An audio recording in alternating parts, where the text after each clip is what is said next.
Let us see the boundary conditions for H. बिल्कुल उसी process में हमने चलना है जैसे कि ई के लिए हमने किया था, सिर्फ डिफरेंस यही रहेगा कि बाउंड्री कंडीशन एच के लिए निकाल रहे हैं तो मैक्सवेल इक्वेशन भी एच में होनी चाहिए। ठीक है, वैसे तो मैक्सवेल इक्वेशन हमारी होती है del cross B mu naught J plus curly D by t. ठीक है, लेकिन हमने इसको एच में चेंज कर दिया because B is equal to mu naught H, तो म्यू नॉट से म्यू नॉट कैंसिल और इक्वेशन आ गई del cross H J plus curly D by t में। ठीक है, यहाँ भी हमने एक लूप कंसिडर किया है P Q R S, P से क्यू जाते हुए H1 है, क्यू से आर जाते हुए H3, आर से एस H2 और एस से पी H4 है। ठीक है, मैंने अपोजिट को वही नाम दे दिया है, H1 और H2 अपोजिट में है, H3 और H4 अपोजिट में है। इस लाइन से मीडियम 1 इधर और इधर जो है राइट साइड में मीडियम 2 है और टोटल इसकी लेंथ हमने क्या कंसिडर कर ली है, डेल्टा एल कंसिडर कर ली है। तो this is the boundary conditions we have to be verified. तो सेम प्रोसेस में इंटीग्रेट कर देते हैं ओवर द सरफेस एस के लिए हम इसको दोनों ही तरफ। तो del cross H boundary conditions H S के लिए हमने डी एस इंटीग्रेशन कर दिया, यहाँ भी डबल सरफेस डी एस के साथ कर दिया। ठीक है, अब जो हमारे पास ये सरफेस एरिया था, ठीक है, लेकिन हमें मूव करना है लाइन के अलोंग। जब हम लाइन के अलोंग मूव करेंगे तो सरफेस इंटीग्रेशन को हम लाइन इंटीग्रेशन में चेंज करेंगे और with the help of Stokes theorem we can do this. So we can write H dot D L P Q R S, line के along move करेंगे, closed curve है ये, P से Q, Q से R, R से S. ठीक है, close symbol है यहाँ। This is equal to curl of that vector field for the surface integral D S. ठीक है, ये हमने स्टोक्स थ्योरम की हेल्प से लाइन को सरफेस में चेंज कर सकते हैं। ठीक है, आपस में इंटरचेंजेबल। तो अब दोनों तरफ 2 और 3 में ये सेम है तो इन दोनों को इक्वेट कर देते हैं। H dot D L P Q R S close के लिए this is equal to J plus curly D by t D S के लिए हमारे पास आ गया है। अब हम क्या करेंगे, same P Q R S को अलग अलग लाइन के लिए लिख देते हैं। पी क्यू के लिए हमारे पास वैल्यू H1 है तो P Q H1 D L, R S के लिए H2 है। ये ध्यान रखना मैंने इसके लिए पहले नहीं लिखा, पहले इसके लिए लिख दिया, कोई फर्क नहीं पड़ता, आप इसको ऐसे भी लिख सकते हैं, क्यू से आर H3 भी ले सकते हैं इसको। ठीक है, कोई फर्क नहीं पड़ता, H2 DL, क्यू से are H3 DL, H4 DL। ठीक है, लेकिन ये ध्यान रखना जिसके लिए भी आप लिख रहे हैं H1 H2 H3 के लिए, उसके लिए उसी की लाइन लिख दें। ठीक है, आगे पीछे उससे कोई फर्क नहीं पड़ने वाला। सबके लिए मैंने लाइन इंटीग्रल को लिख दिया क्लोज लूप की बजाय। और ये भी ध्यान रखना है कि यहाँ क्लोज लूप है लेकिन ये सिंगल लाइन के लिए है। ठीक है, this is equal to J plus curly D by t into में डी एस। अब वही कंडीशन कि loop is made to shrink. जब हम लूप को श्रिंक करना चाहते हैं तो हम क्या करेंगे, डेल्टा एल की वैल्यू को टेंड्स टू 0 कर देंगे और जब डेल्टा एल टेंड्स टू 0 हो जाएगा तो पी एस का कंट्रीब्यूशन यानी H4 0, H3 tends to 0, contribution 0 हो गया तो H3 की वैल्यू 0 हो जाएगी, H4 की वैल्यू भी 0 हो जाएगी। तो हमारे पास सिर्फ बचेगा H1 DL PQ के लिए, H2 DL RS के लिए और ये टर्म एज इट इज हमने यहाँ पर लिख दी है। ठीक है, अब जो हमने लास्ट इलेक्ट्रिक वेक्टर के लिए हमने बाउंड्री कंडीशन किया था तो वहाँ पर हमें सिर्फ एक ही वैल्यू मिली थी, लेकिन यहाँ पर J और ये भी है करली D बाई टी। तो पहले इसके लिए देखते हैं। अगर हम ये मान करके चलें कि करली D by T is finite everywhere, अगर ये फाइनाइट है तो उसका एरिया से मल्टीप्लिकेशन 0 हो जाएगा क्योंकि लूप को हमने श्रिंक कर दिया है और लूप श्रिंक करेंगे तो एरिया खत्म हो गया उसका। ठीक है, दैट्स वाई करली D by t into D S की वैल्यू क्या आ जाएगी, 0। तो ये टर्म तो खत्म हो गई, सिर्फ क्या बचा, जे इंटू में डी एस बच गए। अब ये जो जे है ये करंट डेंसिटी को रिप्रेजेंट करता है और ये परपेंडिकुलर टू द सरफेस एक तरीके से होते हैं हमारे पास।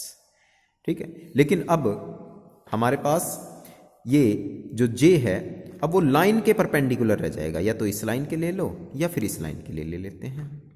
तो हमने इसको लिख दिया J dot D S is nothing but your J S perpendicular to P Q है।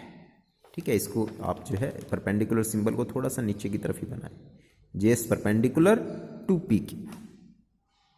इस पूरे इंटीग्रेशन को, यानी ये तो खत्म ही हो गया, तो J डॉट डी एस को हम क्या लिख सकते हैं, J S perpendicular to P Q. J S है क्या, J S perpendicular is the component of surface current density perpendicular to the direction of H.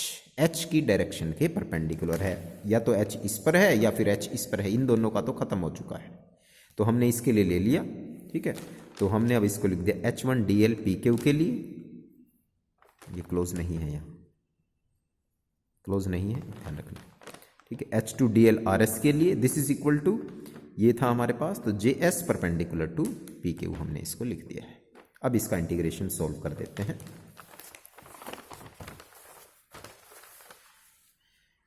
H1 बाहर लेकर के DL इंटीग्रेशन PQ, H2 बाहर लेकर के DL इंटीग्रेशन RS, ये term as it is, JS perpendicular to PQ। JS perpendicular symbol कुछ इस तरीके से बनाना, JS परपेंडिकुलर, ठीक है। तो DL लाइन का इंटीग्रेशन PQ के लिए करेंगे तो H1 PQ, DL लाइन का इंटीग्रेशन RS के लिए करेंगे तो पूरी लाइन RS हमारे पास आ गई, तो H1 PQ plus H2 RS, JS perpendicular to PQ as it is.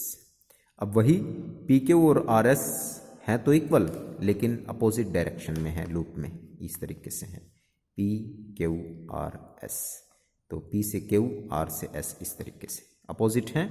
तो लेंथ में तो सेम है लेकिन डायरेक्शन में अपोजिट, तो PQ माइनस RS के बराबर, या RS को हम क्या लिख सकते हैं, माइनस PQ लिख दिया।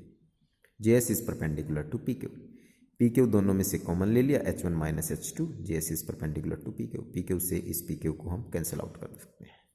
तो सिर्फ क्या बचा, H1T टेंजेंशियल कंपोनेंट और H2T टेंजेंशियल कंपोनेंट JS के बराबर हो गया, ठीक है। तो एक तरीके से ये हमारा टेंजेंशियल कंपोनेंट दूसरे टेंजेंशियल कंपोनेंट के इक्वल नहीं आ रहा है। क्यों नहीं आ रहा, क्योंकि यहाँ पर जीरो नहीं है। अगर ये जीरो होता तब H1T की वैल्यू H2T के बराबर हो जाती, यानी कि अब की बार हमारा जो मीडियम 1 से मीडियम 2 में हम मूव कर रहे हैं, ठीक है, तो अब मीडियम 1 से मीडियम 2 में जाते हुए H1 और H2 इक्वल नहीं आ रहे हैं। क्यों नहीं आ रहे, क्योंकि अगर वो जीरो के बराबर होते तो भी इक्वल आ सकते थे, ये JS के बराबर है। लेकिन अगर हम यहाँ कंडीशन लगा दें, कंडीशन ये कि ये टर्म जीरो हो जाए, यानी कि फॉर फाइनाइट कंडक्टिविटी JS की वैल्यू जीरो होती है, तब ये इक्वल हो जाएंगे। Thus we can say that tangential component of magnetic field intensity H is continuous across the surface separation of two medium। दोनों मीडियम को जो सेपरेट कर रही है उसके इधर से इधर जाते हुए इक्वल हो सकते हैं। कब हो सकते हैं, जब तक मीडियम की जो कंडक्टिविटी है वो क्या हो जाए, फाइनाइट हो जाए, ठीक है। या ये केस हो सकता है डाइलेक्ट्रिक का, अगर डाइलेक्ट्रिक है तो उस केस में भी ये सिचुएशन हमारे पास रहती है। तो JS की वैल्यू को जीरो होते ही वो फाइनाइट कंडीशन को ओबे करेंगे, अदरवाइज नहीं करेंगे। तो ये बाद में लिख देना है, tangential component of magnetic field intensity is continuous across the surface unless the medium has finite conductivity. कई बार सिर्फ यही पूछ लेता है कि explain the boundary condition for dielectrics. तो डाइलेक्ट्रिक के लिए अगर बाउंड्री कंडीशन पूछ ली जाए तो आपने इसी चीज़ को H वाली कंडीशन को ही एप्लीकेबल करना है, ठीक है। कई बार घुमा फिरा के क्वेश्चन पूछ लेते हैं ना, होता वही है, लेकिन अगर डाइलेक्ट्रिक के लिए पूछ ले तो भी इसी बाउंड्री कंडीशन को आपने यूज़ करना है। तो ये हमारी बाउंड्री कंडीशन हो गई, दोनों ऑलमोस्ट सेम थी, लास्ट में थोड़ा सा चेंज आया था, ठीक है। अगर किसी को कोई दिक्कत आए तो आप जो है वो मुझे पूछ सकते हैं, ठीक है। Thank you.